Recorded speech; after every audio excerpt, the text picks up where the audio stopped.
Hey guys, welcome back to the This Is All Skate Shop YouTube channel. We are here at the This Is All Skate Shop and we're gonna do a review of the Roces X35 skate, especially for you. My name is Ivo and I'm the owner of This Is All Skate Shop. If you ever want to try some skates, this is the place to be. We have all the models in the popular freestyle skating and aggressive skating range and also recreational skates. Come to our shop. We are in Amsterdam, right next to the Vondelpark, so you can go out and try it right away in the park. One of those popular brands is Roces. I'm gonna tell you the different X35 models that are on the market and how they compare to other skates that are on the market and tell you my honest opinion about it. Roces started in 1952. It's an Italian brand and they started making hiking boots at first. Roces started in 1952 making hiking boots, and in 1981 they made the first production of inline skates.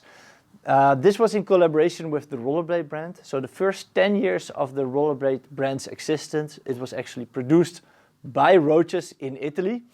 And then rollerblade got so big that they were bought out by another company, and Roces was kind of like left with an empty factory. So in 1992, they started making their own skates under the Roces brand.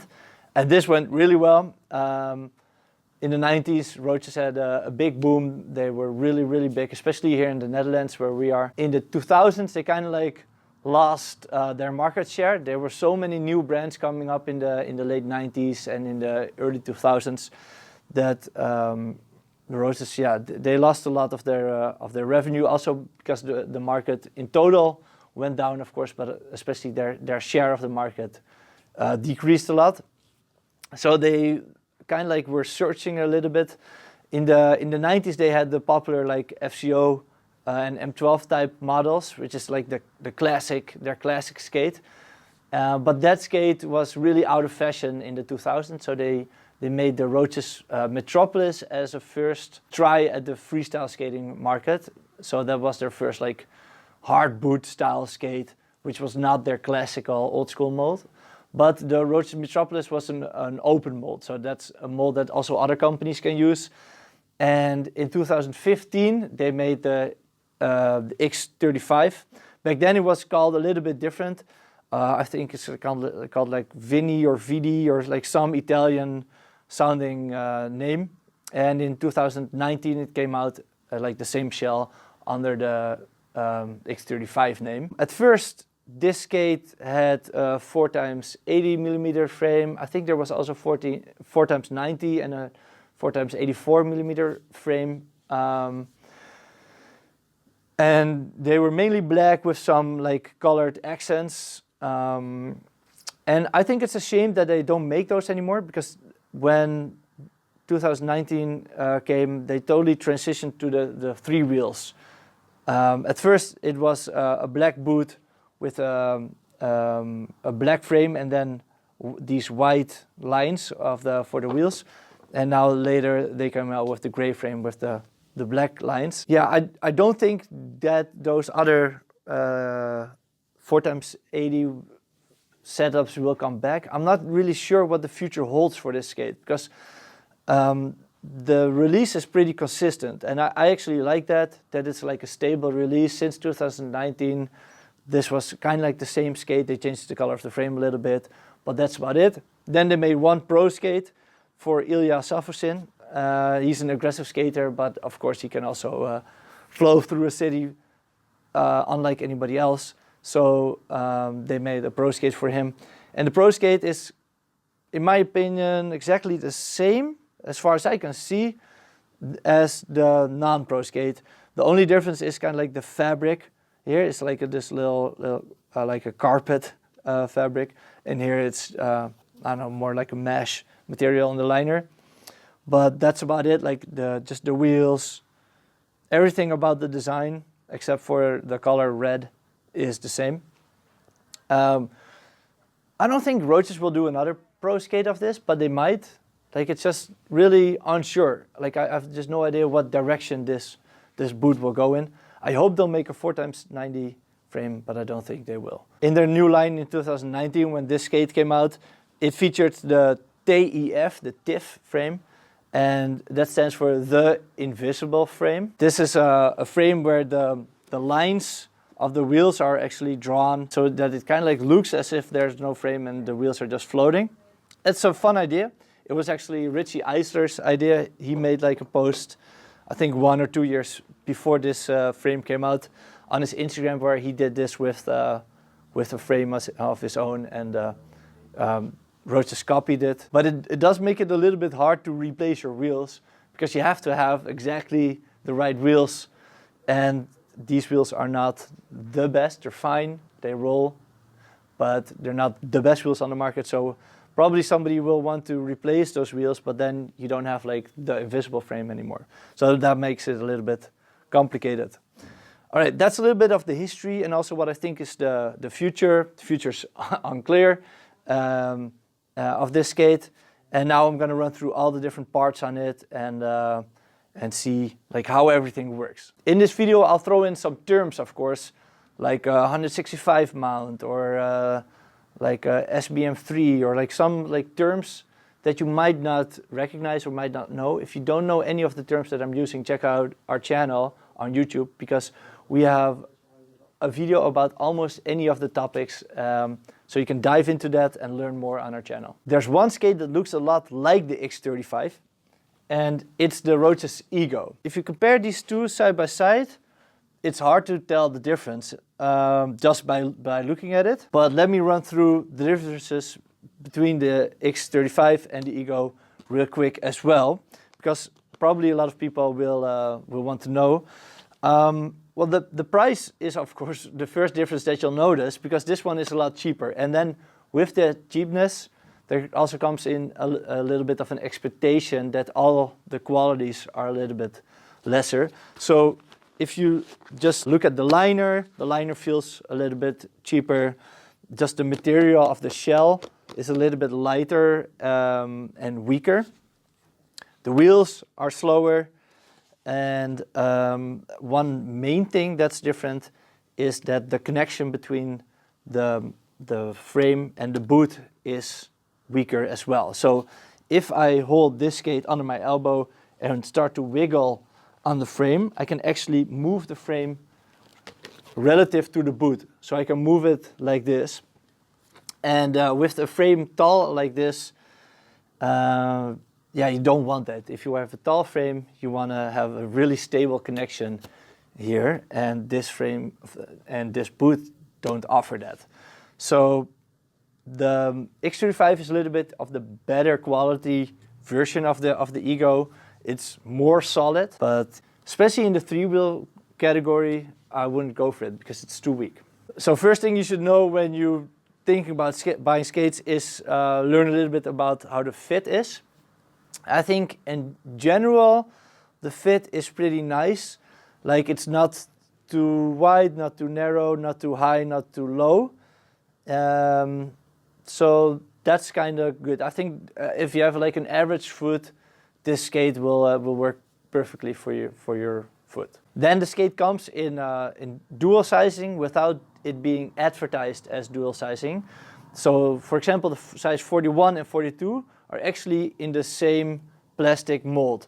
So you can take out the liner of a skate, and Roces makes these liners in a few different sizes, but that's just a little bit of the length. So if you take a 42, it's this length, and then if you take a 41, it's just a few millimeters shorter, but the actually outer size of the boot stays the same.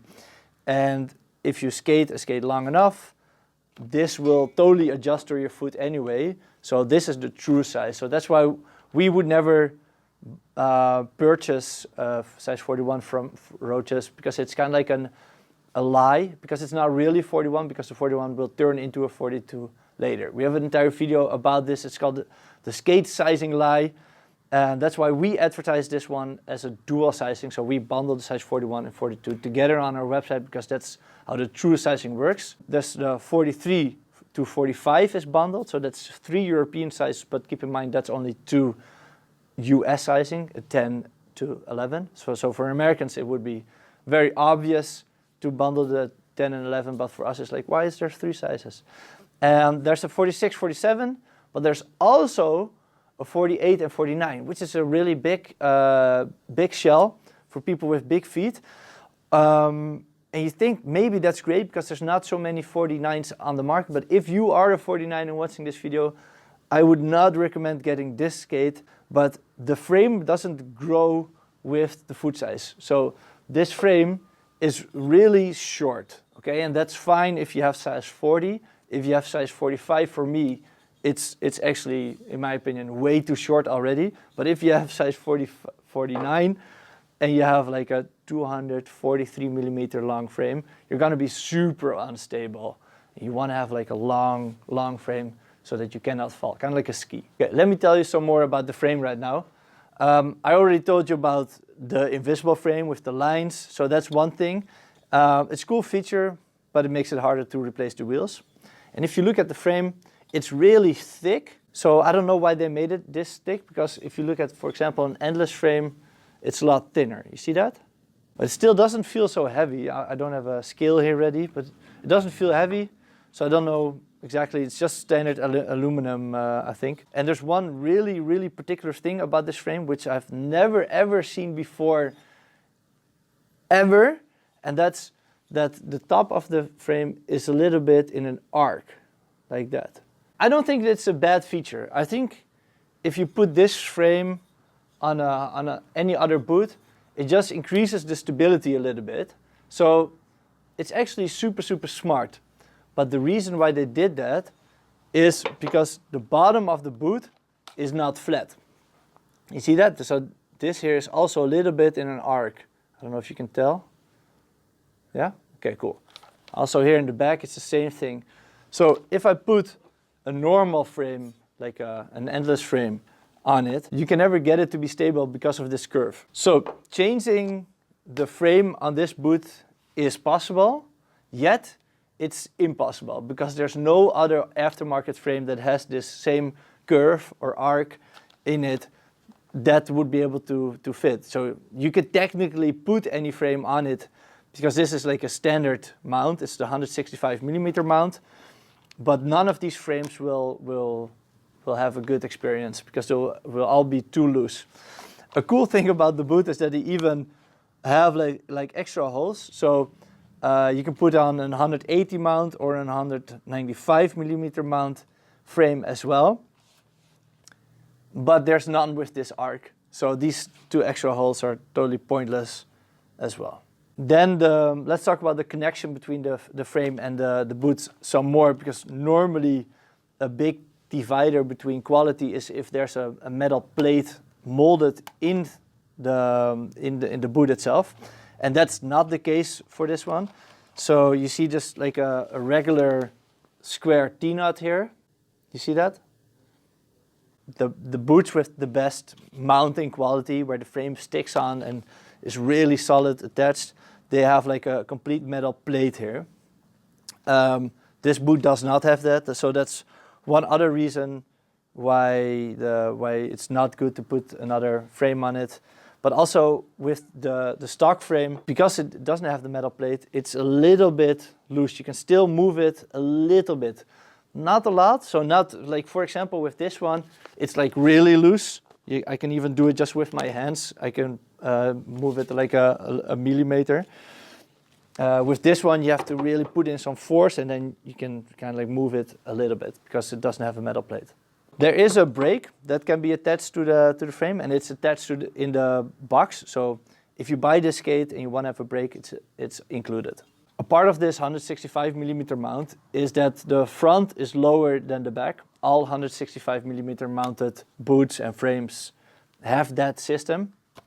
And they included a nice little shock absorber. Yeah, I can take it out. It's glued in a little bit. So this is the shock absorber. It's nice and squishy. So if you go over a rough ride or do a little bit of a jump, you have a little cushion under your heel. The way that it felt for me, that it's a little bit leaned forward, and I don't know why, but that can also have to do with the way this cuff works. Let me tell you about that, because that's something that's really special. And I thought that this was going to be just like a normal review, kind of like what I said in the Powerslide Imperial review, where this is just like a standard skate. I don't like the 3 times 110, but you can change it, blah, blah, blah. I thought it would be kind of like that, but it turns out first, you cannot really change the frame on this. And also there's some other hidden feature in the skate, and that's how the flex works. Because the way that this is set up is that the distance between the back and this cuff bolt is way more than the distance between the back and this cuff bolt. So it's an asymmetrical forward flex system. I don't understand this yet because I've been thinking about it a lot lately and I still don't know how it works. Let's take it back a step first and look at your ankle. If you look at your ankle, then the ankle bone is also asymmetrical. So the outside bone is actually a little bit more inwards, and the inside bone is a little bit more forward. So it's a little bit weird. If you look at the documentation of Roces, it's called the BioMax system. They made it in the early 2000s in the Roces Graal first, and there's some other recreational skates where they had it as well. And then this documentation tells you that they made it in the more like natural flex. Every cuff system should be like that because the ankle is like that. If the ankle bone is like this, you would think that the cuff bolts would also be at the same spot, right?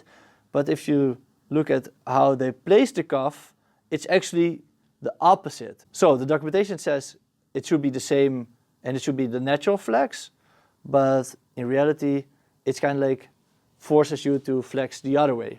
And I don't understand how they mean this and how it turns out. If anybody understands this better, please drop it in the comments because I really want to learn this, and I hope there's somebody out there with a little bit more knowledge about this BioMax system. When I try to skate, it feels like when I lean forward, there's a lot of sideways flex, and I'm not sure if I like that. You can even tell a little bit because there's a little bulge here. I don't know if you can see it.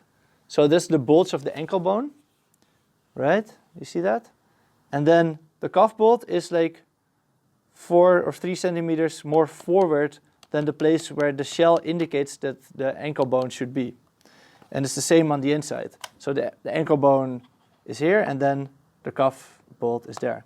So it just doesn't make any sense to me. In general, I think the sideways flex of this skate is a little bit too loose, and I don't know for sure if that has to do with this cuff system, but it's especially if you lean forward, so if you put your knees over your toes and you try to lean sideways, then it just feels really flexy, as if there's no cuff at all, as if you just have like one of these low speed skating boots on.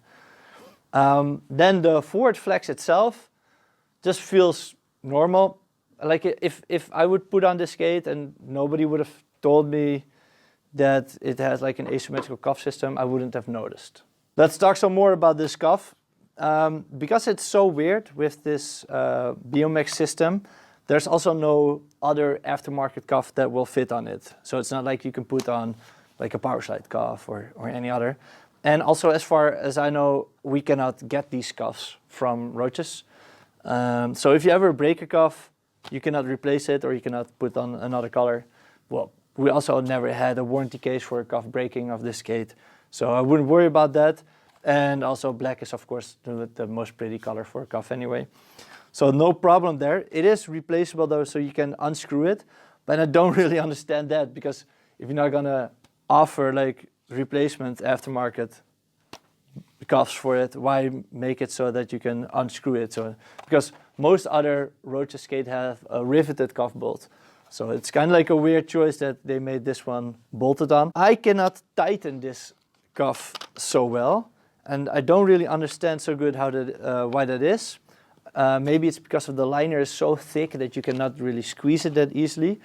If you have the same problem at home, it's probably has to do with that the buckle goes in the shell and then it gets stuck between the liner and the shell, and you cannot put in the buckle anymore because it has too much resistance.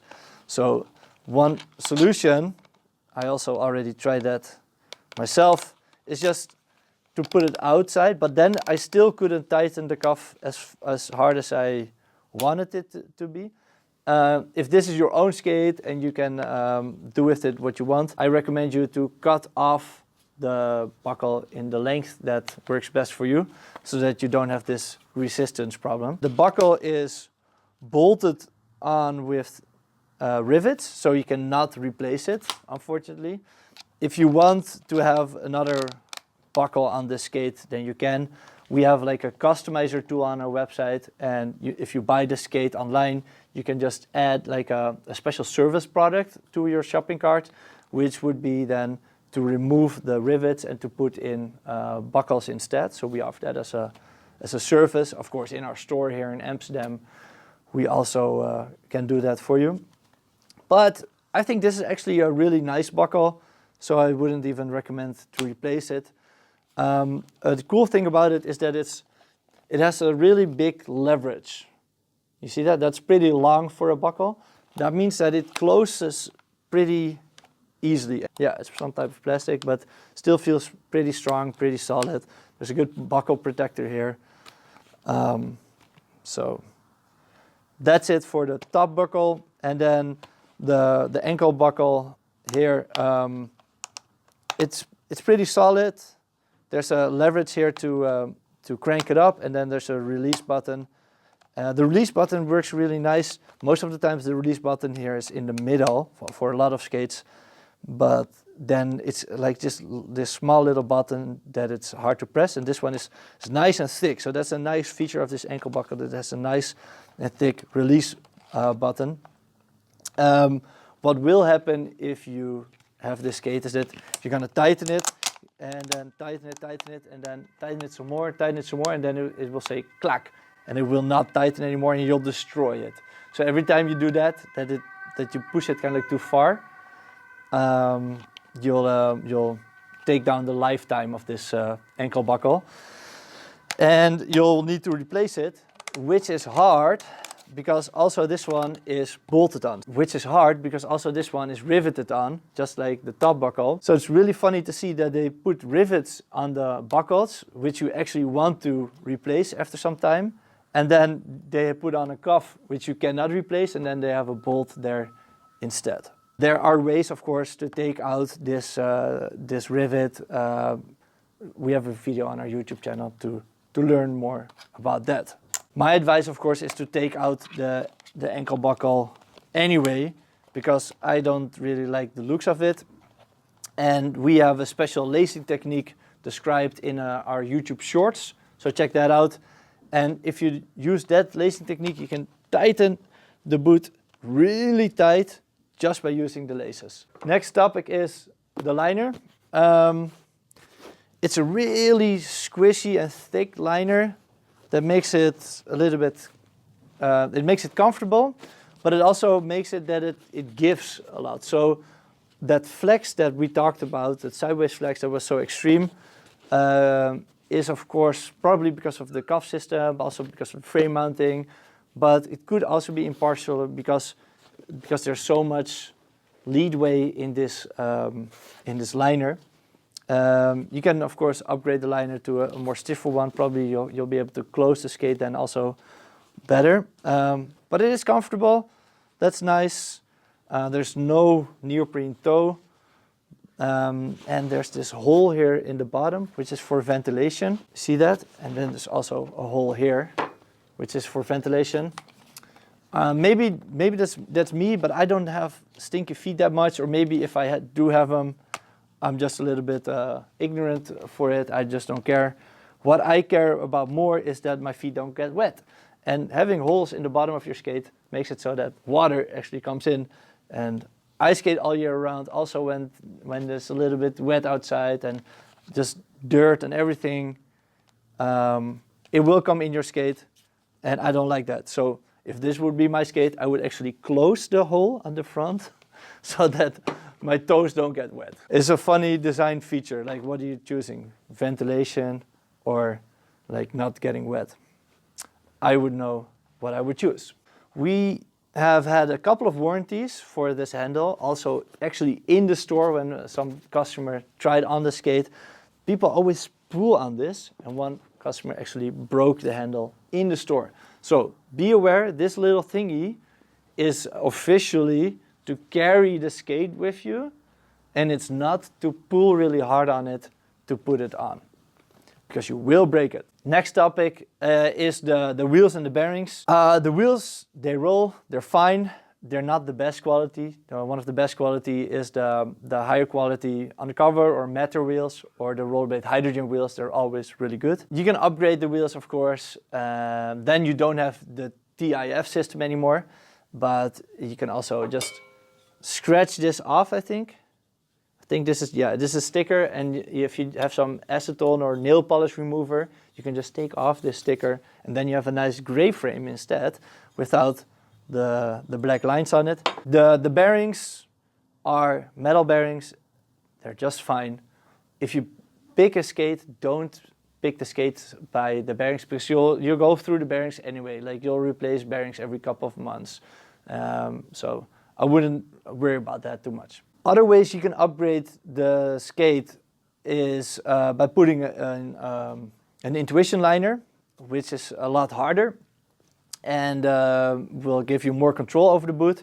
You can put in some waxed laces, and I would also recommend a super feet insole. We didn't talk too much about insoles, but we did notice that some of the skates that we got didn't have the insoles in it, and I also heard that from other customers. So we made sure to put in insoles in all of the skates. So if you get them from thisisole.com, you can be assured that you get an insole in the box, but it might be possible that if you get them somewhere else, that they miss the insole, so then you have to buy some extra insoles. If you buy some extra insoles, I would get the Superfeet insoles, because they are nice and hard actually, which makes sure that you have control. Because first thing, you move your feet, and then your energy is transferred to your insole. And if the insole is floppy, then your energy is right away lost already. So you can win a lot of speed and control by getting a good insole. My overall review of this skate is that I'm a little bit surprised, because I had never really took off the frame, and I never really noticed how weird the frame was. In general, it's a standard skate, so it's just a hardwood skate, replaceable liner. But weird thing is the cuff system. It's really flexy, and you're kind of stuck with the 3x110 frame, which I'm not a fan of, because I want people to be stable. I want you to be low to the ground with a long wheelbase so that you cannot fall. And with this frame, you're very tall, you're high from the ground, and you have a really short wheelbase, so it's really easy to fall. And yeah, you cannot replace the frame. You cannot put on another frame on this boot, even though that it seems like you can, but it's a lie. So my overall review is that this is probably not the best option if you want to customize it. If you want to have this frame anyway, you're like a really big fan of the 3x110, then that's fine, of course. It's a comfortable fit, feels good on your feet. So that's it. That's everything that I have to tell about this skate. If you think I missed something, drop it in the comments as well, and especially about the BMX system. If you know a little bit more about this than I do, please let me know, because I'm always willing to learn. So that was it. See you guys in the next video, because we make a new one every week. Bye bye.